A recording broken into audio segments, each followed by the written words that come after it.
Pasen. Bienvenido.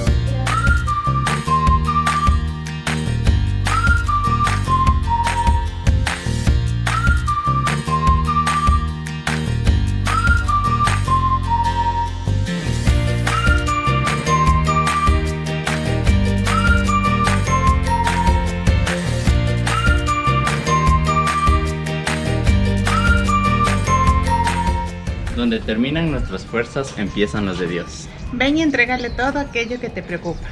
Alábale con fe, sabiendo que sus planes son perfectos. Bienvenidos.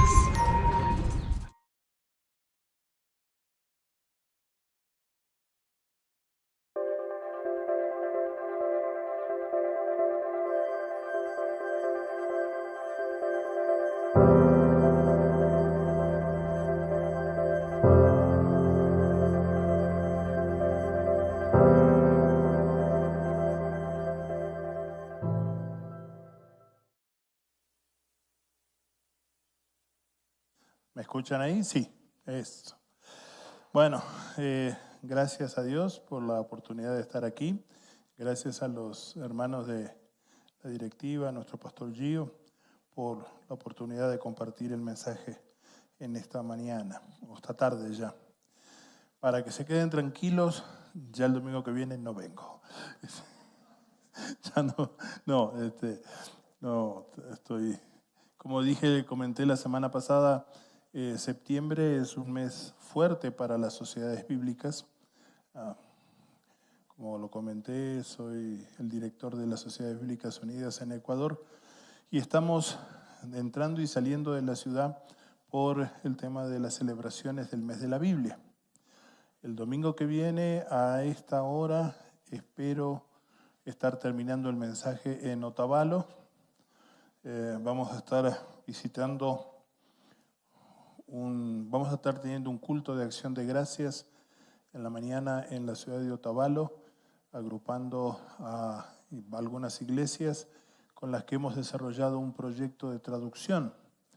Una de las cosas que hacemos en Sociedades Bíblicas Unidas, lo que es nuestro motor, así, nuestro centro de trabajo, es la traducción bíblica a las lenguas originarias, a las lenguas ancestrales, y ya tenemos una Biblia que tradujimos en 1994 al quichua norte o quichua de Imbabura, pero necesitábamos hacer una revisión por los cambios que han habido en el lenguaje, y estuvimos trabajando desde el 2016 hasta el año pasado, hasta el 2021, haciendo una revisión que terminó siendo casi una nueva traducción. Entonces, con el equipo de traductores y con el equipo de iglesias que nos han apoyado allá, estamos preparando todo para el próximo domingo. Y Dios mediante, les pido sus oraciones, Dios mediante, vamos a tener para febrero, posiblemente en febrero, la entrega de la nueva versión de la Biblia en quichua Imbabura a las comunidades quichua hablantes. Vamos a hacer una buena celebración ahí en la orilla del lago San Pablo, con los hermanos y hermanas de las comunidades que hablan quichua norte. Y después del regresar a casa el 25, el 26 ya tenemos que salir de nuevo a Guayaquil, donde vamos a tener la última semana del mes de septiembre con celebraciones, encuentros con seminarios y también llegando hasta Santa Elena. Así que les pido sus oraciones para toda esta semana que estas 2 semanas. El día martes de esta semana, pasado mañana, salimos a Esmeraldas y vamos a estar con celebración con grupo de damas, de iglesias y también con la pastoral de la ciudad de Esmeraldas y sus alrededores.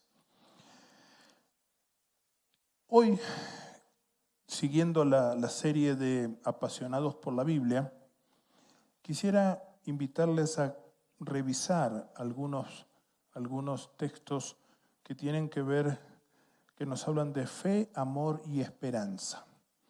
Esta es una triada de conceptos muy importante en el Nuevo Testamento. El domingo pasado veíamos el tema de, veíamos el Salmo 46 como el salmo que nos da, como uno de los salmos que nos hablan de la firmeza, que nos da la presencia de Dios en nosotros y alrededor nuestro. Me gustó mucho, me llegó una comunicación de, ¿cómo se llama esta aplicación que empieza con I? ¿Cómo? Insta. Eso, si yo le dijera busquemos el libro de Ageo, ay, se me cayó de la Biblia. No, de Instagram, donde habían sacado un extracto del domingo. Gracias al equipo técnico. De verdad que los envidio de corazón, porque saben hacer esas cosas. Para mí es suajili mezclado con esperanto. Eso no sé ni cómo empezar. Pero sacaban una parte donde se mencionaba, donde justo yo mencioné el domingo pasado, el concepto de una interpretación del concepto ciudad de Dios, ¿no? Que aparece en el Salmo 46. Nosotros somos ese sitio donde habita la presencia de Dios. Y el Señor es celoso de lo que nos pasa. El Señor vive en nosotros y acampa alrededor nuestro, porque somos el primer espacio donde el Señor espera que rindamos gloria y honra y alabanza a su nombre. Eso lo mencionábamos el domingo pasado. Hoy quisiera, si vamos a retener algo, me gustaría que nos vayamos con la idea de que en la Biblia encontramos guía para la vida y la misión de nuestra comunidad de fe. Ya salir un poco de el pensar en nosotros para pensar como comunidad de fe. Obvio, la comunidad sin nosotros particulares no existe. Pero la comunidad es más que la suma de nuestras voluntades. Cuando yo estudiaba en la secundaria, estuve la primera parte de mi secundaria, los primeros 4 años, lo hice en un colegio técnico. Mi sueño era llegar a ser ingeniero mecánico. Ahora no soy ni ingenioso y con la mecánica dando las patadas, así que estoy fregado. Y me acuerdo que nos enseñaban en física el concepto de la cupla de fuerzas y que 2 fuerzas que se juntan tienen como resultante una fuerza que es igual a la suma de las 2 anteriores. Pero en la comunidad cristiana podríamos tomar eso como un ejemplo, pero siempre hay un componente adicional, que es el que potencia la capacidad o la resultante de las fuerzas. No somos, el resultado de nuestra comunidad cristiana no es la suma de 1 más 1 más 1 más 1 más 1 más 1 más 1. Es la suma de todos nosotros más la presencia viva del Espíritu Santo. Y eso es lo que pone el plus a la comunidad. Obvio, si cada uno de nosotros está bien, la comunidad se supone lógicamente que tendría que estar bien. Siempre y cuando dejemos actuar al Espíritu. Si no, podemos estar perfectamente bien todos nosotros, pero nos va a faltar ese. Yo digo que es ese aditivo al combustible.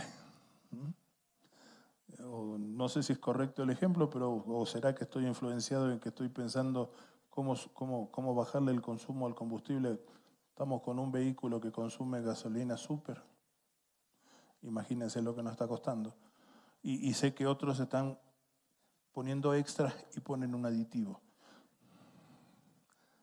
Formalmente yo no creo que en la iglesia, en las comunidades de fe, haya nadie súper.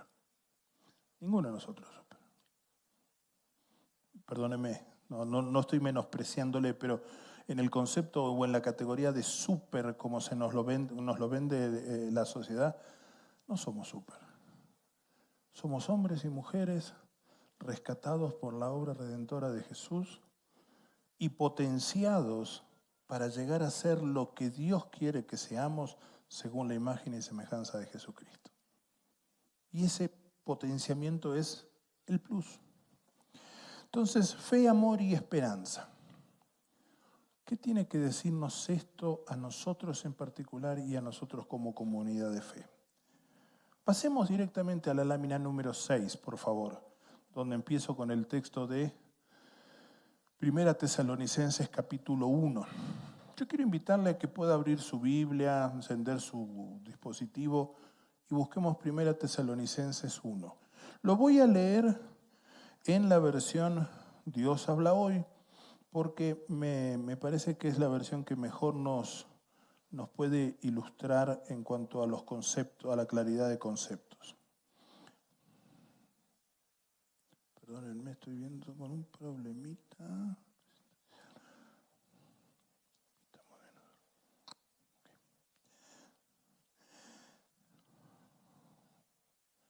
El texto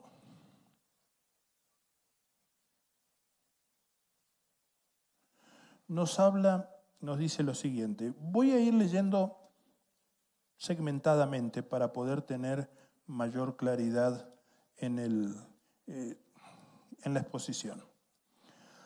1 Tesalonicenses capítulo 1, verso 1.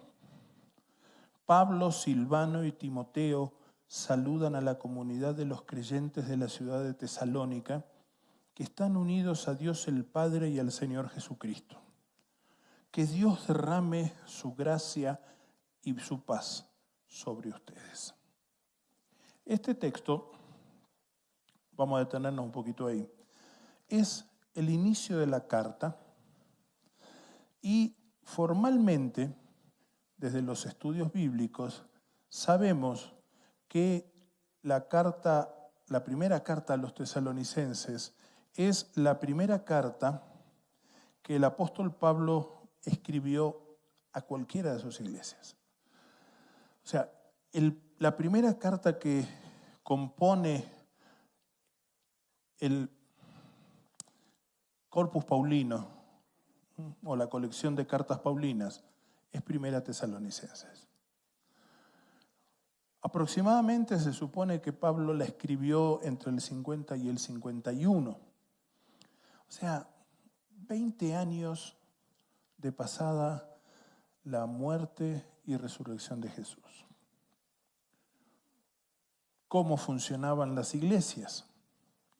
Funcionaban a partir de la predicación y la enseñanza básicamente de boca a oído.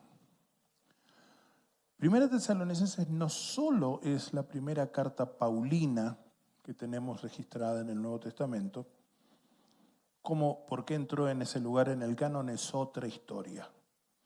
Una cosa es la datación o la fecha de redacción y que se fijan los documentos, y otra es el proceso de la ubicación en el canon. Esa es otra historia que tiene otro proceso que no tengo tiempo para explicarlo. Lo importante es que es canónica, que es válida, que fue reconocida por la Iglesia del Señor como un documento pertinente. Pero además de lo que sabemos por los estudios bíblicos, 1 Tesalonicenses es el primer escrito de todo el Nuevo Testamento. De todo. El primer evangelio en ser escrito fue el de Marcos, que ocupa el segundo lugar en el canon. Pero bueno, fue el de Marcos. Créame. Fue el de Marcos. Que sirvió de base para Mateo y Lucas. Y fue escrito aproximadamente, ahí está debatida la historia, las posiciones, pero se calcula que fue escrito entre el 55 y el 65 después de Cristo. O menos 10 años más, 10 años menos, una raya más al tigre no le hace. Entonces, cuando nos acercamos a 1 Tesalonicenses, nos acercamos a un documento que es clave para entender el origen de las iglesias del Nuevo Testamento. Son iglesias que estaban siendo levantadas por una labor misionera bivocacional, y eso lo conversábamos hoy con el hermano administrador mientras compartíamos un café hace un rato, la importancia de reconocer que los primeros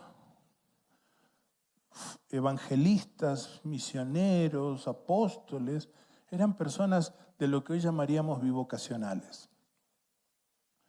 Pablo llega en algunas de sus cartas, como 2 Corintios, a ufanarse de que él no causaba peso ni causaba molestia a las iglesias porque él tenía su profesión. Era un constructor o un fabricante de carpas, y posiblemente las carpas tipo cuero, unas carpas resistentes que eran las que servían a toda la infraestructura militar del Imperio Romano que estaba asentado desde Roma por toda Europa. Esa predicación apostólica se basaba básicamente en colecciones de relatos, fueran de milagros, de enseñanzas y, lo más importante, la historia de la pasión que vivió el Señor Jesús.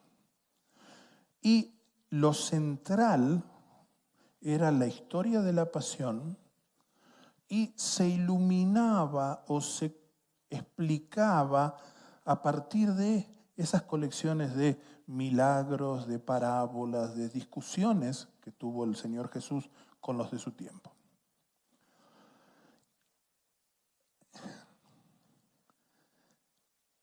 Mientras la misión apostólica de Pablo se extendía entre los judíos dispersos en toda la cuenca del Mediterráneo, era fácil, relativamente fácil, discutir y explicar en las sinagogas cómo había sido esto, por qué Jesús había aparecido, cuál era la intención de Dios obrando en Jesús, qué había pasado que Jesús había sido muerto, perdonen el eufemismo, realmente había sido asesinado. Nadie muere de muerte natural colgado de una cruz. No sé, si usted conoce a alguien, dígamelo, pero que sea muerte natural. Situación colgado de una cruz. ¿Y por qué había resucitado? Y entonces Pablo se refería, en ambientes judíos, se refería a las escrituras judías que nosotros conocemos como Antiguo Testamento. Pero cuando Pablo pega el brinco y se mete a predicar entre los griegos, la cosa cambia. Tiene que explicar de otra manera, porque para la filosofía griega los textos judíos no eran importantes, no eran valiosos, no eran significativos. Entonces, en este punto nos encontramos en ese momento. Tesalónica era la segunda ciudad griega de la parte de la península griega, de lo que es Macedonia, la provincia de Macedonia, que hasta el día de hoy se la conoce así, la región de Macedonia, que había sido alcanzada con la predicación del Evangelio. O sea, estamos ante una iglesia que no tuvo más de 3 a 6 meses de acompañamiento de Pablo. Una comunidad chica en una ciudad que era monstruosamente importante. Hasta el día de hoy, la ciudad de Salónica, así se llama lo que antes era Tesalónica, es un puerto abierto al mar Egeo, con todo lo que significa ser una ciudad portuaria. Cruce de culturas, cruce de religiones, comercio, ídolos, prostitución, vicios, virtudes y pecados. Todo lo que uno puede encontrar en una ciudad portuaria lo tenían ellos. Y Pablo está escribiéndole a esa iglesia que no tuvo más de 3, máximo 6 meses de acompañamiento suyo. Es interesante cómo comienza. Pablo, Silvano y Timoteo. Es una carta con 3 autores. Obviamente las ideas que fluyen ahí salen de la cabeza de Pablo, pero Pablo, siendo el mentalizador de todo, el que tenía clara la doctrina y la enseñanza, no tiene ningún problema en compartir la autoría con sus 2 compañeros. Una primera referencia que, a ver, por si a alguien le sirve, ¿no? Incluido a mí, yo mismo. Cuando nos encontremos con un liderazgo que se vuelve personalista y en el cual todo pasa por fulano, mengano o sultano, o póngalo en femenino, fulana, mengana y sultana, no importa. Empecemos a sospechar. Hay algo que no está yendo bien. La comunidad cristiana es precisamente eso, una comunidad donde todos aportamos al funcionamiento. Hay roles, hay ministerios, hay responsabilidades, claro que las hay. Pero nadie es súper. El único súper es Jesús de Nazaret, que está en medio nuestro. Amén. Solo así se lo dejo para que, pues, si quiere hacerme un regalito, no importa. Fíjese, pero es interesante. Pablo, Silvano y Timoteo escriben a la iglesia de los creyentes en la ciudad de Tesalónica, o a la iglesia que está en Tesalónica, o a la iglesia en Tesalónica, o comunidad de fe. Y aquí Pablo deja ver algunas cosas interesantes. Solo en esa frase deja ver algo interesante. Toda ciudad griega tenía por lo general una iglesia. ¿Cómo? ¿No era la primera que fundaba Pablo ahí? No. Tenía lo que se llama una eclesía, que es un término secular, no religioso, que es una asamblea de dirigentes del lugar. Era una asamblea, podríamos decir, lo que hoy se llama en algunos lugares de las fuerzas vivas. Hay algunas fuerzas que son más vivas que otras hoy, ¿no? Pero bueno, no discutamos eso. Una asamblea de los dirigentes de la ciudad, que además de discutir y analizar los temas referentes a la vida de la ciudad, eran el nexo con las autoridades del Imperio Romano. Estamos en un tiempo donde había un imperio flat que dominaba a todos. Y en esa iglesia, en esa ciudad, había su eclesía, que para ser reconocida por el imperio tenía que reconocer que había un solo señor, que era el César. Tenía que reconocer que era necesario aceptar la pluralidad de dioses. Había un dios para cada cosa. Usted tenía un dolor de cabeza, tenía que ir al dios Esculapio, que era el dios de los médicos, que los inspiraba para encontrar los remedios para los problemas de salud. Usted se iba a casar y quería tener un matrimonio próspero, tenía que ir a la diosa fulana. O usted iba a plantar cebada y tenía que ir al dios Pirulito, que era el dios de la cebada, y así funcionaba la vida, un dios para cada cosa. En medio de todo eso, Pablo dice, ustedes son la eclesía en Dios el Padre y el Señor Jesucristo. Esa frase rompe la estructura de pensamiento de su tiempo.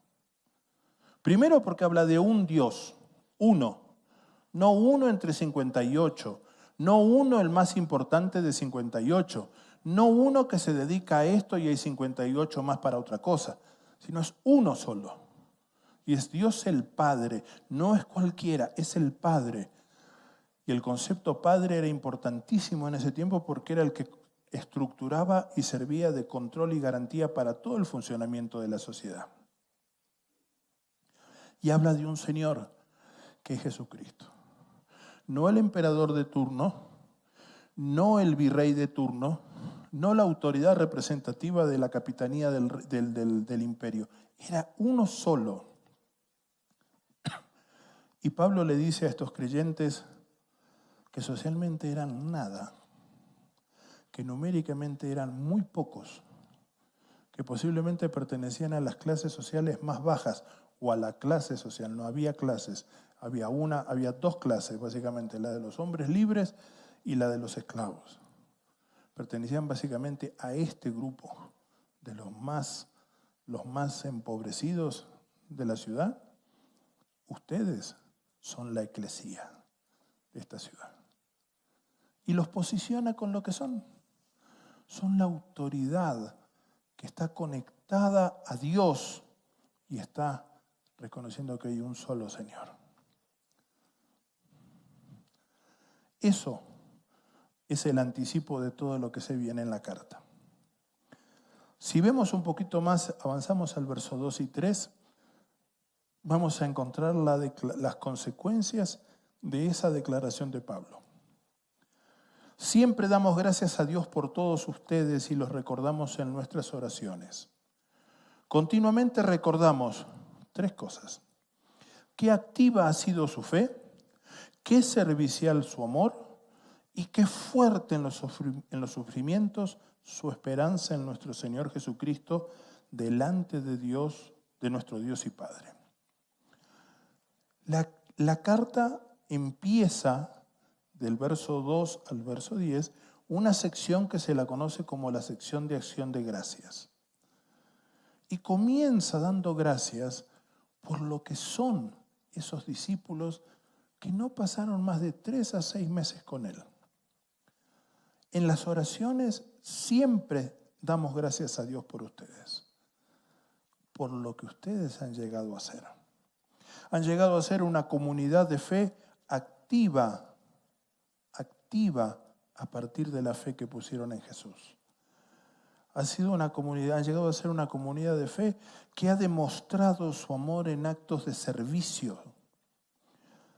Y han llegado a ser una comunidad de fe que ha soportado los sufrimientos gracias a la esperanza que les da el saber que Jesús, nuestro Señor, es el Rey. Mis hermanos y hermanas, estas son las consecuencias de haber declarado que hay un solo Señor, de haber declarado que hay un solo Dios. Hay un solo Señor, Jesús, al cual yo me adhiero por la fe. Hay un solo Dios al cual sirvo por amor y sirvo a mis otros hermanos que somos hijos del mismo Padre por amor. Y hay un solo Señor que reina y que vendrá definitivamente al fin de la historia. Y esa esperanza me hace soportar con resiliencia los sufrimientos. ¿Cómo anda nuestra resiliencia? ¿Cómo anda su fe? ¿Cómo anda su capacidad de amar en forma servicial? Hoy por hoy hay mucho hombre y mucha mujer alrededor nuestro que siguen viviendo esclavizados a ídolos o a los patrones culturales de nuestro tiempo. Hoy por hoy hay mucho hombre y mujer que necesita conocer que hay un Jesús que lo amó entrañablemente y que demanda que pongamos nuestra fe en Él. Hoy por hoy hay mucho hombre y mujer a nuestro alrededor que necesita actos de amor concreto, no la palmadita en el hombro y decir cuánto te amo, qué hermoso es que estés conmigo y yo sea tu compañero. El amor concreto que cambia y transforma las situaciones. Y hay mucho hombre y mujer que no sabe qué va a ser de su vida porque no tiene esperanza, no tiene un norte ni un horizonte al futuro, ni tiene un Dios que ha prometido intervenir para cambiar las cosas. El tercero, avancemos al verso 4 al 7.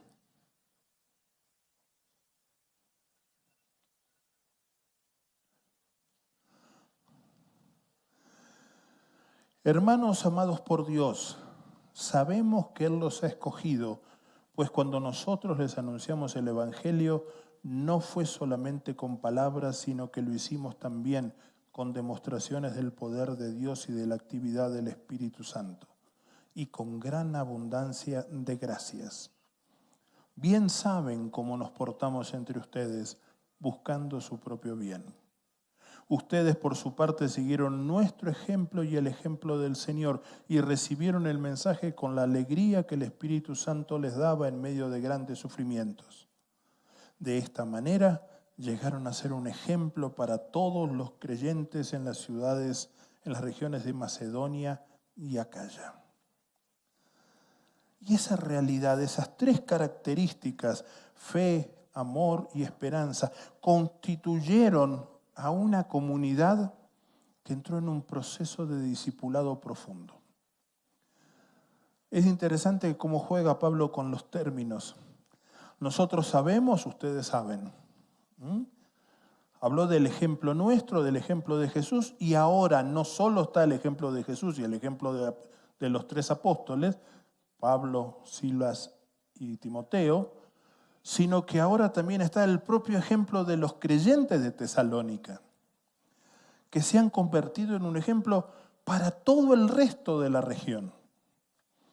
Hay toda una dialéctica, todo un movimiento de relaciones que se ha tejido en 3 a 6 meses de relación y de convivencia, nada más. Nosotros, yo, Pablo, el burro delante, por supuesto, yo, Pablo, Timoteo y Silas, sabemos, conocemos que Dios los ha elegido a ustedes y los ama. Conocemos cómo nuestro evangelio llegó a ser no solo palabras, sino también palabras y actos de poder.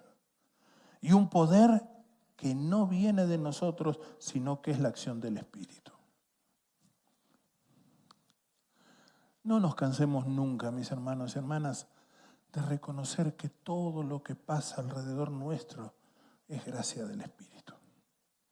No nos cansemos. No es caer en una pose afectada de falsa humildad. Obvio que todos nosotros tenemos capacidades, que tenemos dones, que tenemos talentos que hemos recibido de parte de Dios y tenemos habilidades que hemos ido desarrollando y perfeccionando. Pero en definitiva, todo eso viene de una sola fuente, de nuestro Dios y Padre del Señor Jesucristo. Yo no estoy de acuerdo, y creo que lo comenté el domingo pasado, con esa pose de que, somos solos trapos de inmundicia, que no merecíamos más nada que el infierno. No. Somos creación de Dios. Somos creación de Dios. Yo estoy convencido que cada uno de nosotros fue creado a imagen y semejanza de Dios, aun cuando nuestros padres no nos hubieran programado. Estoy convencido que todo hijo o hija, todo niño o niña es una bendición de Dios. No hay niño o niña que haya sido un accidente. Y bueno, sí, digamos, ya teníamos todo el equipo de indoor armado. Y bueno, viniste vos. Y bueno, papi, ¿qué hago yo? Sos aguatero suplente. Yo no creo que los hijos sean aguateros suplentes. Tampoco creo que, qué terrible. No sabés lo que me hizo este pibe. Es una conversación de mi tierra, ustedes no usan pibe, ¿no? ¿Por qué? ¿Qué pasó, brother? Metió la pata.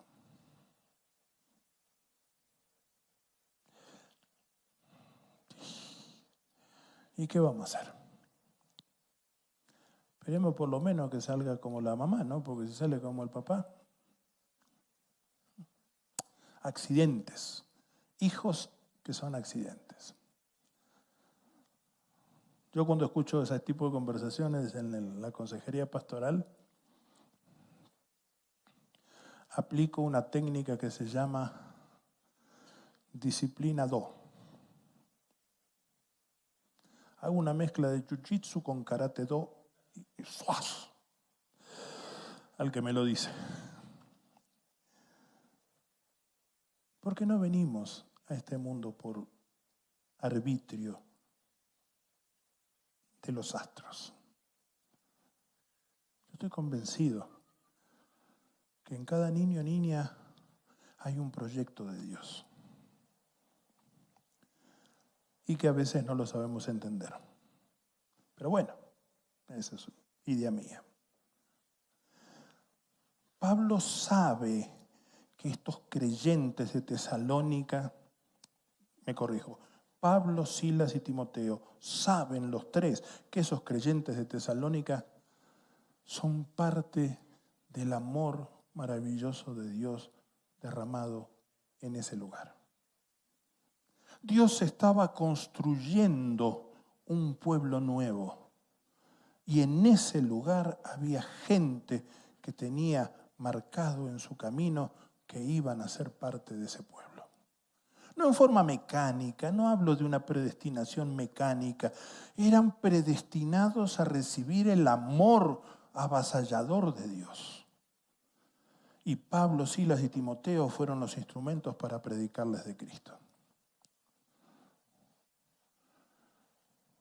Ahora se da vuelta a la historia.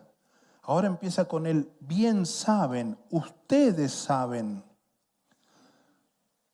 cómo nos hemos portado entre ustedes. Cómo nos portamos entre ustedes buscando su propio bien. Así que vieron nuestra forma de vivir y nos tomaron de ejemplo. ¿Por qué? Porque nosotros con nuestra forma de vivir reflejábamos la forma de vivir de Jesús. Entonces, tomándonos de ejemplo a nosotros, hicieron cambios en sus vidas, ajustaron su vida para reflejar mejor a Jesús. Y ahora, ustedes mismos se han vuelto ejemplo para los otros. Esa lógica de las relaciones.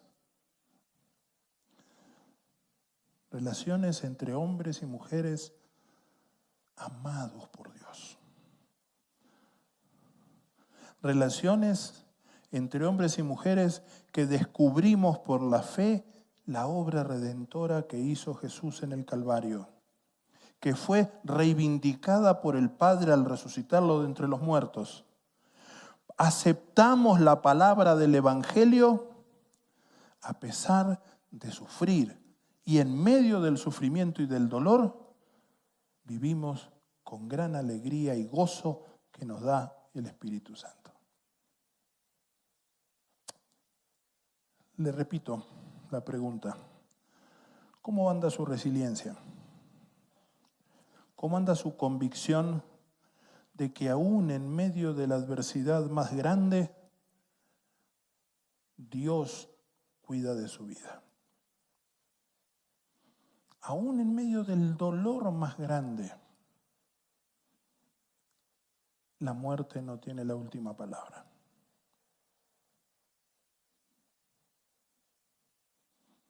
Hablaba hace un rato con un hermano cuya hija murió. Y Dios trabajó en él y en su familia de tal manera que pudo no encontrarle sentido, pero sí encontrar a Dios de una forma renovada que lo sostuvo y lo sostiene cada día. Nadie le puede encontrar sentido a la muerte de un hijo. Y se lo digo en la intimidad de este espacio donde no estamos usando el internet, porque mi esposa y yo tuvimos que bajar a la sepultura a 2 hijos.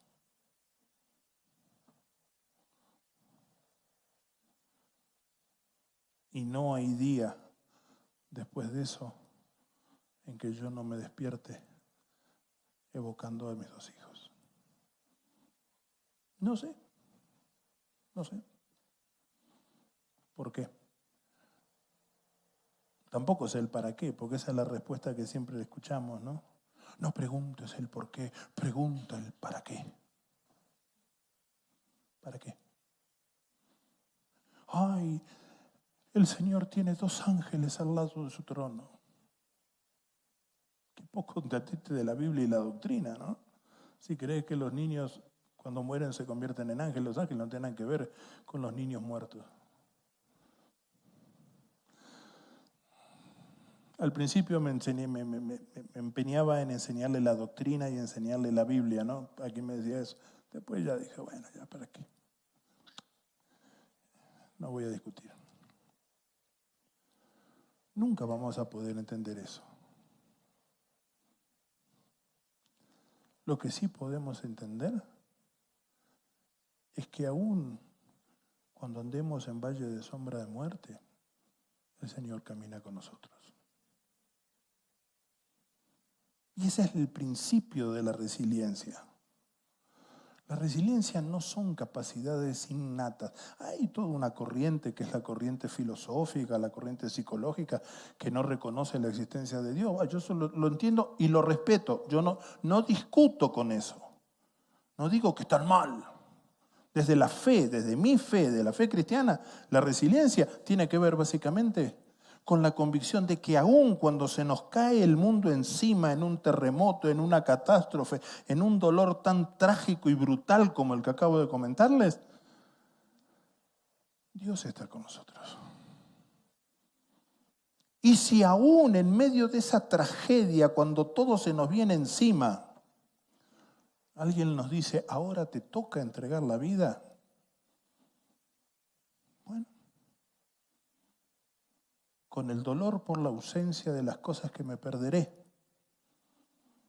tendríamos que decir, como dijo el apóstol, del Señor somos y a Él pertenecemos. Y si vivimos, para Él vivimos. Y si morimos, para Él morimos. Y esto no tiene que ver con una visión fatalista de la vida, ni con el sufrimiento, ni con una visión de masoquismo y de sufrimiento, buscar el sufrimiento y buscar el martirio. Quien busca el martirio, perdóneme, hay algo acá adentro que no está funcionando bien.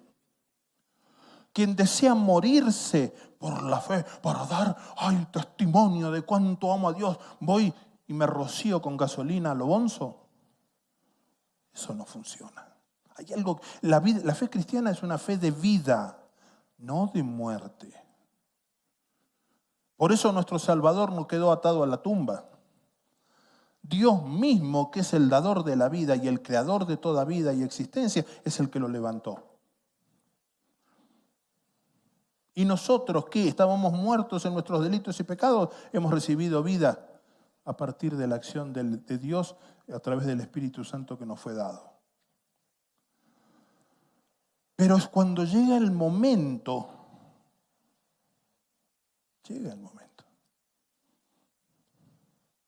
cuando es necesario, por la fe, dar testimonio de nuestra lealtad y fidelidad al Padre, es necesario. Cuando ya los médicos han hecho todo y tenemos la convicción interna que esta vez que cierre los ojos no los vuelvo a abrir y que el Señor me recogerá del otro lado cuando cruce el gran río. Allí es donde entonces el Señor tiende la mano, nos sostiene y nos dice, bienvenido a casa. Entra en el reposo que tenía preparado para vos. No estoy haciendo una apología del dolor.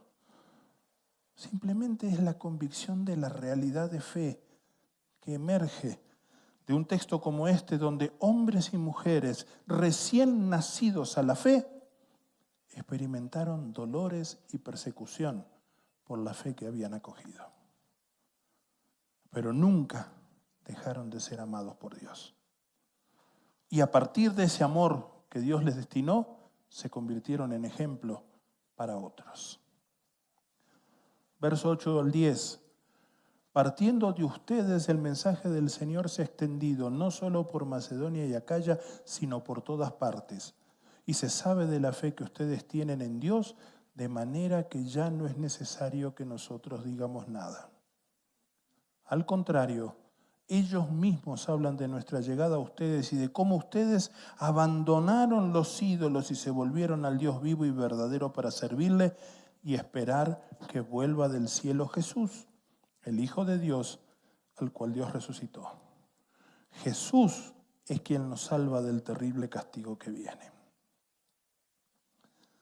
Cuando llegamos a este punto de la vida de discipulado, donde Cristo ya está formado en cada uno de nosotros, nadie tiene que dar carta de recomendación por nosotros. Ya no es necesario que nosotros digamos nada. Ni Pablo, ni Timoteo, ni Silas tienen nada que decir, porque los otros ven a Cristo formado en la vida de los tesalonicenses. ¿Cómo está nuestro proceso discipular? ¿Qué ven los otros cuando te ven? ¿Qué ven? ¿Ven todavía la presencia de algún ídolo por ahí? ¿O ven una vida transformada porque nos volvimos de los ídolos al Dios vivo? Esa frase de abandonaron los ídolos y se volvieron al Dios vivo, literalmente significa se convirtieron a Dios, al Dios vivo. No al Dios de la eclesía civil de Tesalónica, no al Dios de los paganos, no al Dios que representan los ídolos, sino al único Dios vivo y verdadero, que es el Padre de nuestro Señor y nuestro Padre. Mis hermanos y hermanas, para no hacer más largo esto, pensemos un poquito qué ídolos son los que todavía están dando vueltas alrededor en nuestro. Y no me limito a solamente la estampita o la Virgen o la estatua o el rosario o cualquier ídolo estos de la nueva era que andan pululando por ahí. ¿Qué ídolos? ¿Qué pasiones son las que quieren exigirnos obediencia absoluta? ¿Qué significa hoy que el Evangelio es palabra y poder? ¿Qué compartimos con los que nos rodean? ¿Un buen discurso? Gloria a Dios. Podemos compartir también actos de poder, no nuestro, sino ponernos en la disposición de ser canales de bendición de parte de Dios para los demás. ¿Cómo está esa triada de fe, amor y esperanza? ¿Cuánto servicio deviene de nuestro amor? ¿Cuánta esperanza transmiten nuestras palabras? ¿Y cuánta fe es la que nosotros aplicamos cada día en la persona de Jesús? Vamos a cantar para despedirnos. Pero yo quisiera invitarles a que podamos evaluarnos en esta tarde antes de salir de aquí y aplicar el esfuerzo necesario en esta semana que comenzamos para que cada vez más, no nosotros, sino los otros, al vernos, vean reflejado a Cristo. Los tesalonicenses lo hicieron. ¿Por qué nosotros no? ¿Qué nos distancia, además del tiempo, además de la cultura, además de haber tenido un maestro como Pablo? Pero Pablo no era más que su maestro. Pablo era un imitador de Jesús. Por eso él pudo decir, sean imitadores de mí, así como yo soy de Cristo. ¿Por qué no nos aplicamos en esta semana a pequeños actos de amor con forma de servicio y a reflejar consciente y voluntariamente las actitudes cardinales de Jesús, para que otros sean invitados a la salvación como la salvación llegó a nosotros un día? Que el Señor nos bendiga y nos guarde, que el Señor nos sostenga en su amor, que la gracia del Hijo repose sobre nosotros y que la guía y fortaleza del Espíritu Santo abunden en cada uno de nuestros pasos. Amén.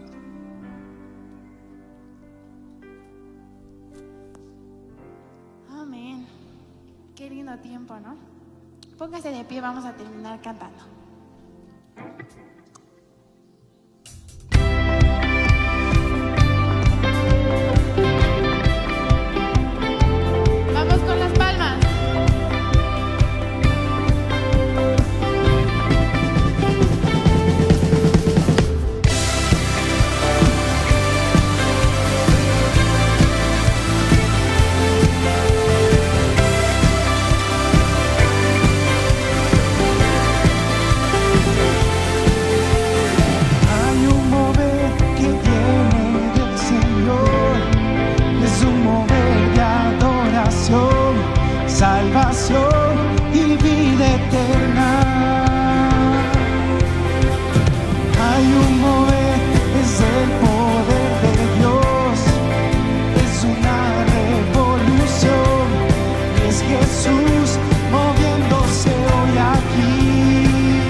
Queremos sentir tu mover, Señor. Queremos sentir tu presencia en este lugar.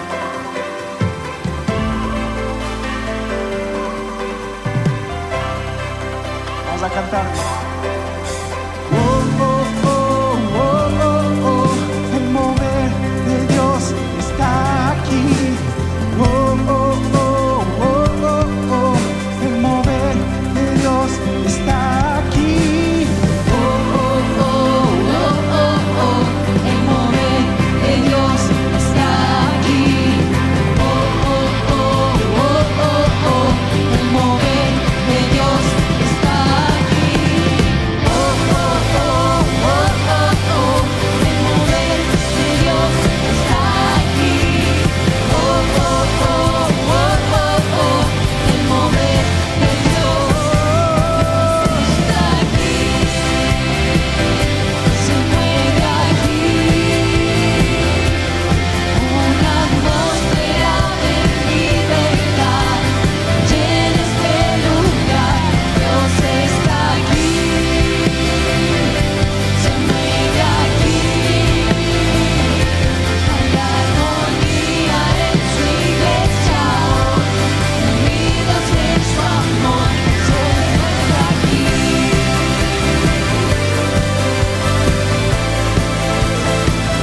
Se mueve aquí.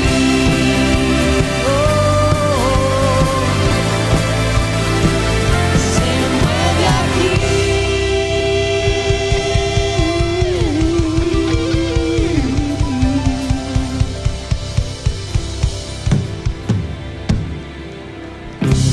Que tenga una bendecida semana. Nos vemos el próximo domingo.